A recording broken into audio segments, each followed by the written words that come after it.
काबिल एहतराम बुजुर्ग और दोस्तों, जैसा कि आप जानते हैं कि आज शाबान की 3 तारीख है, सन 1447 हिजरी है और अल्लाह रब्बुल इज़्ज़त ने हमारे लिए मुख्तलिफ अवकात लम्हात में कुछ ऐसे आमाल रखे हैं कि जिन आमाल की बुनियाद पर हम आखिरत के लिए सवाब का ज़ख़ीरा कर सकते हैं।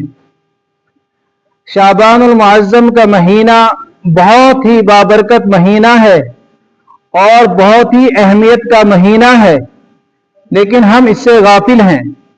देखिए, कोई भी वक्त, कोई भी लम्हा, कोई भी महीना हमारे लिए जो है फायदा मंद उस वक्त होगा कि जब हम उसमें वो अमल करेंगे जो अमल उसमें करने के लिए कहा गया है। शाबान का महीना, इस महीने को हम गफलत से गुजार देते हैं। यूं तो हम पूरी जिंदगी ही गफलत से गुजार रहे हैं, जिंदगी का एक एक लम्हा हमारा गफलत से गुजर रहा है। अल्लाह हिफाजत फरमाए, ये जिंदगी गफलत से गुजारने की नहीं है, ये जिंदगी गुजर जाएगी। ये जिंदगी बनानी है हमारे पास, ये अमानत है अल्लाह रब्बुल इज़्ज़त की तरफ से, और ये दी है अल्लाह रब्बुल इज़्ज़त ने हमें आखिरत को कमाने के लिए। इसी को अल्लाह रब्बुल इज़्ज़त फरमाते हैं, वमा खलक़तुल जिन्ना वल इंसा इल्ला लियाबुदून। इंसान और जिन्नात को महज अपनी इबादत के लिए पैदा किया है। वमा खलक़तुल जिन्ना वल इंसा इल्ला लियाबुदून, महज सिर्फ और सिर्फ अपनी इबादत के लिए पैदा किया। लिहाजा आज हमारे इनफिरादी और इज्तिमाई जो तज़किरे होने चाहे थे, वो किसके होने चाहे थे? मकसद के, आखिरत के तज़किरे होने चाहे थे, जबकि हम दुनिया के तज़किरे करते हैं। कुरान करीम ने फरमाया, बल तुअथिरून हयात दुनिया वल आखिरतु खैरु व अबका। ये लोग दुनियावी जिंदगी को तरजीह देते हैं, बल्कि आखिरत इनके लिए बेहतर भी है और देर पा भी है। लिहाजा हमें आखिरत के लिए, उस लंबी जिंदगी के लिए, दायमी जिंदगी के लिए कुछ तोशा तैयार करना है। तो ये महीना जिसमें हम और आप चल रहे हैं, आज हमारे लिए खुशी ये है कि बर्फबारी हो रही है। बर्फ का बहुत इंतजार था, लेकिन कभी अल्लाह अपनी नियामत को मुअक्खर करते हैं तो इन बंदे का इम्तिहान लेते हैं। मैं देखता हूं मेरा बंदा क्या कहता है।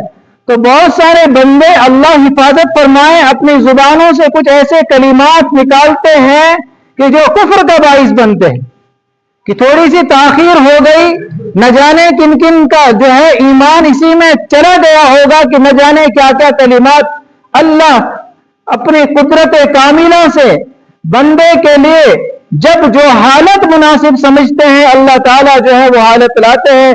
बहरहाल ये अल्लाह ताला ने एक मादी नियामत की खुशी दी, इसमें भी हमें अल्लाह का शुक्र अदा करना चाहिए। लइन शकरतुम लअज़ीदन्नकुम व लइन कफरतुम इन्न अज़ाबी लशदीद। तो शाबान का महीना, इसमें प्यारे हबीब सल्लल्लाहु अलैहि वसल्लम का मामूल था ज्यादा रोजा रखने के। इसे हज़रत आयशा सिद्दीक़ा रज़ी अल्लाह तआला अन्हा फरमाती हैं, मा रअयतु रसूलल्लाह सल्लल्लाहु अलैहि वसल्लम इस्तकमल सियाम शहरिन क़त्तु इल्ला रमज़ान, कि मैंने नहीं देखा आप सल्लल्लाहु अलैहि वसल्लम को कि आप पूरे महीने के रोजे रखते हो सिवाय रमजान के। यानी रमजान के पूरे महीने के रोजे रखते थे, और इसके बाद जो ज्यादा रोजा आप रखते थे, वमा रअयतुहु फी शहरिन अक्सर मिन्हु फी शाबाना, इसके अलावा जो नफली रोजे आप रखते थे वो ज्यादातर जो है आप शाबान के महीने में रोजे रखते थे। तो इसलिए हमें चाहिए कि हम इस महीने के अंदर नफली रोजे कसरत के साथ रखें। आप सल्लल्लाहु अलैहि वसल्लम का एहतमाम होता था, इस महीने में नफली रोजे ज्यादा रखते थे। और इसकी हिकमत भी मुहद्दिसीन ने, उलमाए किराम ने बयान की कि आप ज्यादा रोजा क्यों रखते थे।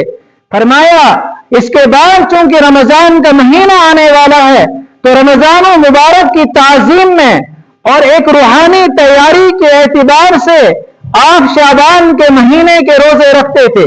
आप सल्लल्लाहु अलैहि वसल्लम से पूछा गया, अय्यु सौमिन अफजल बाद रमजान, काल शाबान लिताज़ीम रमजान, कि रोजे में से सबसे अफजल रोजा कौन सा रोजा है रमजान के बाद?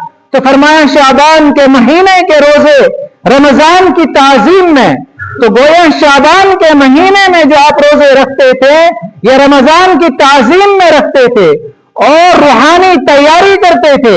اسی لیے تو آپ ایک دعا بھی کیا کرتے تھے، حدیث میں وارد ہے ایک دعا، اذا دخل رجب، کہ جب رجب کا مہینہ داخل ہوتا تھا، یقول اللہم بارک لنا فی شعبان، اللہم بارک لنا فی رجب و شعبان وبلغنا رمضان، اے اللہ رجب اور شعبان کے مہینے میں برکت عطا فرما اور ہمیں رمضان تک پہنچا، رمضان کے خیر و برکت والے مہینے تک پہنچا.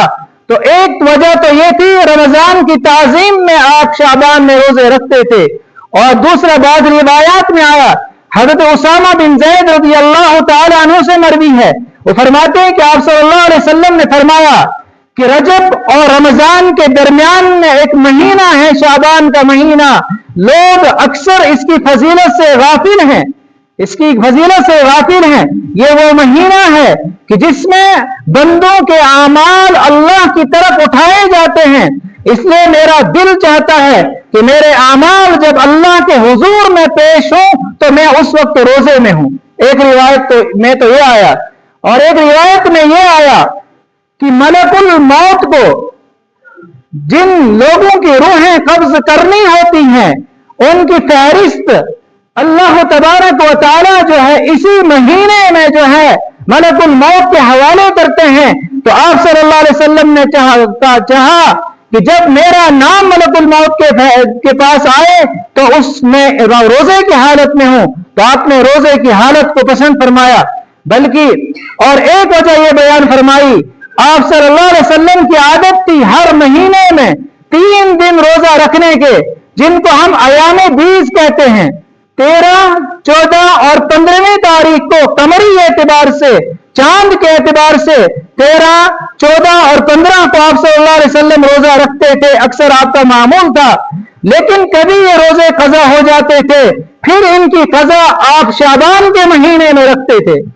حضرت عائشہ فرماتی ہیں کہ نسوان عذر کی وجہ سے اگر میرے رمضان کے کچھ روزے چھوٹ جاتے تھے تو میں ان روزوں کی قضا کرتی تھی شعبان کے مہینے میں. چونکہ شعبان کے مہینے میں اللہ کے رسول صلی اللہ علیہ وسلم کثرت سے روزے رکھتے تھے، تو میں بھی آپ کے ساتھ روزہ رکھتی تھی، میرے لیے آسانی ہو جاتی تھی روزہ رکھنے کی. اور ساتھ ساتھ میں حدیث میں یہ بھی آیا، اذا کان نصف آخر من شعبان فلا تصوموا، جب شعبان کے آخری 15 دن ہوں گے تو عام لوگوں کو روزہ رکھنے سے منع کیا گیا، کہیں یہ روزہ رکھنے سے کمزور نہ ہو جائیں اور پھر رمضان کے مہینے کے روزے رکھنے میں جو ہے یہ کمزور پڑ جائیں اور وہ روزے رکھنے جو ہے ان کے لیے دشوار ہو جائے. تو عام کمزور لوگوں کے لیے آخر کے دنوں میں روزہ رکھنے سے ممانعت کی گئی ہے شعبان کے مہینے میں. خصوصاً 28 اور 29 تاریخ کو شعبان کے مہینے میں روزہ رکھنے کی ممانعت احادیث میں آئی ہے کہ ان دو دنوں میں روزہ نہیں رکھنے ہیں. اس لیے کوشش کریں کہ شروع کے ایام میں آپ صلی اللہ علیہ وسلم کا جیسا معمول تھا روزہ رکھنے کا، تو ہم بھی انشاءاللہ کوشش کریں کہ اس مہینے کی قدردانی کریں تو روزہ رکھیں. روزہ جتنی کثرت سے رکھیں. دیکھیں روزے کے اندر جو ہے یہ روحانی بھی اس میں فائدے ہیں اور جسمانی فائدے بھی. بہت ساری جسمانی بیماریاں یہ روزے رکھنے سے ختم ہو جاتی ہیں، دور ہو جاتی ہیں، اور روحانی فضیلتیں تو ہے ہی، روحانی فوائد تو ہے ہی.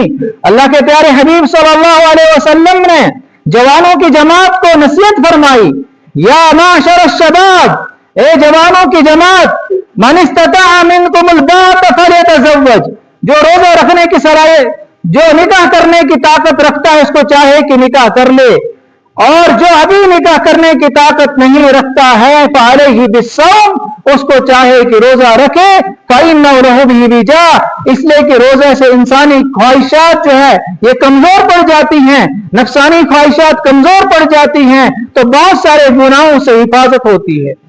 اس لیے کوشش کریں جہاں تک ہو سکے، نفلی روزے ہیں، فرض نہیں ہے شعبان کے مہینے میں روزہ رکھنے، لیکن آپ صلی اللہ علیہ وسلم کا معمول تھا کثرت کے ساتھ روزہ رکھنے کا اس مہینے میں، تو انشاءاللہ ہم بھی کوشش کریں گے کہ اس مہینے میں روزہ رکھیں. اور جو مادی نعمتیں اللہ نے ہمیں اور آپ کو دی ہیں، इसमें कोई रस्म रिवाज न करें कि भाई बर्फ के हम मुंतजिर थे, अल्लाह ने बर्फ दी है हमें, ये अल्लाह की मादी नेमत है। अल्लाह अपनी कुदरत दिखलाते हैं। अल्लाह के पास देखे बर्फ के किसे खजाने हैं, किसी इंसान के बस में ये नहीं है इसी कसरत से बर्फ बरसाए और पूरी सरजमीन को एक सफेद चादर पहनाए, किसी बंदे की ताकत नहीं है। तो इस पर हम अल्लाह का शुक्र करें, अल्लाह का शुक्र करें। कुरान ने फरमाया लइन शकरतुम लाज़ीदन्नकुम, अगर शुक्र करोगे अल्लाह नियामतों में इजाफा करेगा, ना शुक्री करोगे अल्लाह नियामतों को छीनते हैं। अल्लाह हमें अपनी रूहानी नियामतों से भी हमें नवाजे और मादी नियामतों से भी नवाजे, और अल्लाह हमें अपने जो है शुक्रगुजार बंदों में से हमारा शुमार फरमाए, और अल्लाह हमें अपनी जुबान की हिफाजत की तौफीक अता फरमाए कि हम अपनी जुबान से कुछ ऐसे कलिमात न कहें कि जिनकी वजह से कभी हमारा ईमान चला गया होता और हमें उसका एहसास भी न हो। होता है लोग बड़े गिले और शिकवे कर रहे थे कि जी इस साल बर्फ नहीं हुई, न जाने क्या क्या अल्फाज और कलिमात जुबान से निकालते थे। अल्लाह हिफाजत फरमाए। बस ये तमाम चीजें वफ़व्विज़ु अम्री इलल्लाह, हमें अपने तमाम मामलात अल्लाह के हवाले करने चाहे। अल्लाह जब चाहे तो अपनी नेमतें बंदे को अता करते रहते हैं, लेकिन बंदा ही है कि बंदा बड़ा नाशुक्रा है। अल्लाह ने कुरान में शिकायत की है कि ये बड़ा जो है नाशुक्रा है। तो अल्लाह ताला हमें अपने शुक्रगुजार बंदों में से शामिल फरमाए, और हर वक्त के लिए जो अमल अल्लाह ने हमें दिया है, अल्लाह के प्यारे हबीब सल्लल्लाहु अलैहि वसल्लम का जिस वक्त में जो मामूल हो, अल्लाह हमें भी वो अमल करने की तौफीक अता फरमाए। व आखिरु दावाना अनिल हम्दुलिल्लाहि रब्बिल आलमीन।